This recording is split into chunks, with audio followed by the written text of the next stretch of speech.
Welcome to Wicked Darkness, Johnny's survival guide to the end times. This is a full audio reading of the book released in episodes. I made this free so it's easy to follow and so you don't get distracted from the message. Enjoy.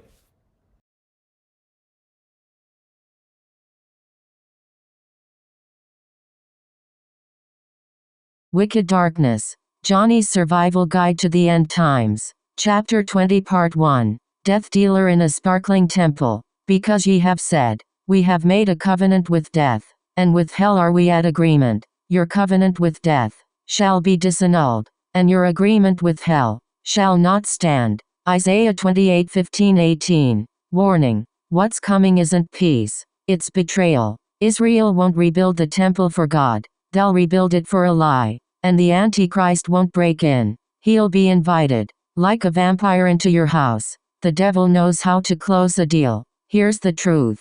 No one wants to admit. Satan is a better salesman than most pastors. And the final pitch is almost here. He's the greatest closer of all time. He talked Adam and Eve into handing over an entire planet for a piece of fruit. And it didn't cost him a dime. There's never been a slicker pitch. Here was the offer. For God doth know that in the day ye eat thereof, then your eyes shall be opened, and ye shall be as gods, knowing good and evil. Genesis 3:5. Ye shall be as gods. Same pitch, new packaging. He's been working this angle since Eden, selling rebellion as revelation, wrapping death in light, and branding hell as peace. And when the veil tore, the sky went dark, and the ground split under Golgotha. You better believe Satan felt the panic. But the deal wasn't dead. Not yet. The first temples were built for God. The final one will be built for a lie. Because mankind still believes it can become a god. And maybe, just maybe, if it partners with the devil, mankind can collect enough power, tech, and pride to dethrone the Creator. That's why this time, the Antichrist won't have to break in. He'll be invited. Because that's how deception works. It doesn't kick down the door. It knocks, and people open it wide, for the promise of peace, unity, progress, and control. Israel will think they've secured peace. The world will think it's found salvation. But what they'll really sign is a covenant with death, and the fine print leads straight to hell. So here's your warning. Just because something sparkles, doesn't mean it's sacred. And just because someone stands in a temple, doesn't mean he belongs there. Don't buy what the devil is about to sell. It'll cost more than the world can afford. The temple, the veil, and the identity crisis. You want to know how we know? We're not in the 70th week of Daniel yet, because the temple isn't standing, and Israel is still in an identity crisis. Let me break this down. The Bible tells us in Daniel 9, that there would be 70 weeks, a prophetic timeline for Israel, and 69 of those weeks have already been fulfilled, to the exact day, with the coming of Jesus Christ, and after 62 weeks, shall Messiah be cut off, but not for himself. Daniel 9:26. That's not just symbolic, that's math. The Messiah was cut off, killed, but not for himself. Johnny Mindbender, you ever notice the darkness at the crucifixion lasted from the 6th hour to the 9th hour? That's in there for a reason. It didn't go dark from the 9th to the 12th hour, or 2nd to 4th hour. It's the 6th to the 9th hour. 69 put together. It's God's divine time code. The 69 prophetic weeks of Daniel ended when the Messiah was cut off, and then the world goes dark for 3 hours. Just like God hit pause on the prophetic timeline, and the world's been waiting ever since. The veil tears, the temple becomes obsolete, and the 70th week, it's still waiting to start. Coincidence? Not a chance. And the countdown stopped. Why? Because Israel rejected and sacrificed their king. So God hit pause. And that pause is called the time of the Gentiles. The era we've been living in ever since. But the 70th week, it's still coming. And when it kicks off, it's not going to be subtle. The veil was torn, and they still don't see it. Now let's talk about that veil. When Jesus died on the cross, the veil in the temple was ripped, from top to bottom, not by man, but by the invisible hand of God himself. We're not talking about some decorative curtain behind a menorah. The critics like to leave this fact out. So here it is. The veil was 60 feet high, 30 feet wide, and 4 inches thick. Historians say it took 300 priests to hang it. You weren't ripping that with a pair of scissors. It's almost comical how they either ignore it or spin it like it means nothing. This wasn't just a torn curtain. This was God exiting the temple for good.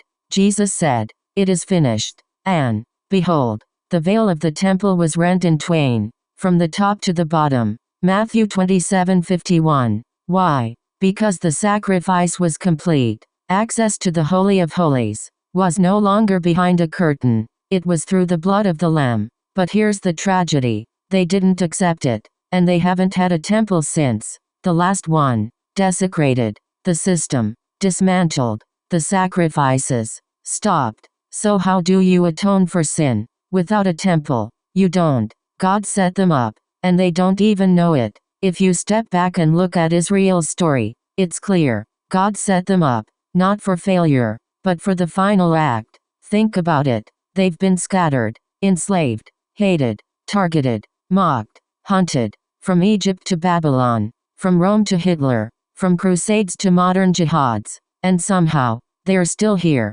That alone should tell you, God's not done with them. But it's also clear, they're still not ready. They're still trying to figure out who they are, without the one they rejected, their own Messiah, still trying to approach God, without a lamb, without a king, and without a clue, misquoting God and avoiding his Messiah. Oh, and let's not forget Genesis 12, easily one of the most abused and weaponized verses in modern theology and politics. How many times have you heard preachers and politicians alike thunder this line from pulpits and podiums? "I will bless those who bless you, and curse those who curse you." Genesis 12:3. That part gets quoted like it's America's foreign policy handbook. Ted Cruz quotes it. Chuck Schumer quotes it. Politicians on both sides of the aisle, evangelicals, slap it on bumper stickers and turn it into foreign aid policy. But what's conveniently left out every time? The rest of the verse. "And in you shall all the families of the earth be blessed." Reality check. This wasn't some blanket endorsement of any state or ethnicity, calling itself Israel. When God said this to Abraham, there wasn't even a nation called Israel. This was a covenant with a man, Abraham, and through his seed. And who's that seed? Paul spells it out in Galatians 3, with surgical clarity. Now to Abraham and his seed were the promises made. He saith not, and to seeds, as of many, but as of one, and to thy seed, which is Christ. Galatians 3:16. That wasn't a promise about borders, bloodlines, the Temple Mount, Gaza, or political Zionism. That was about Jesus Christ, full stop. So let me ask you, if modern Israel rejects Christ, then how exactly are they blessing all the families of the earth?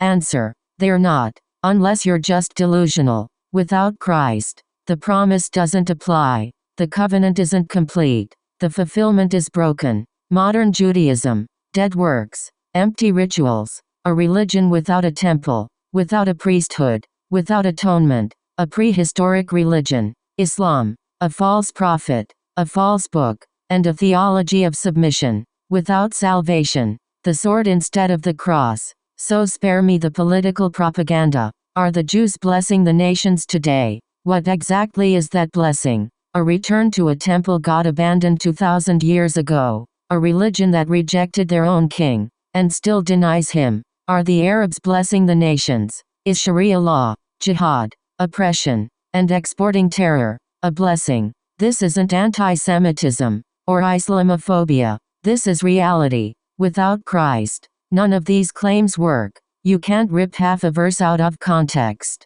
and slap it on your foreign policy or church doctrine. You don't get the blessing of Abraham without Abraham's seed, and that seed is Christ. If the Messiah you're waiting for isn't Jesus, then the one who shows up won't be from heaven. And that's exactly how the world gets deceived. And that's why modern Judaism, modern Islam, and modern Zionism all share the same fatal flaw. They've rejected the true Messiah and will welcome a counterfeit king instead. So if you think Israel is back in the land to fulfill some political destiny, Or build a third temple to honor God. Think again. God didn't bring Israel back to build their own little empire. He brought them back to finish the 70th week of Daniel, a week of judgment, deception, and correction. And the entire world will fall for Satan's biggest lie he's ever sold.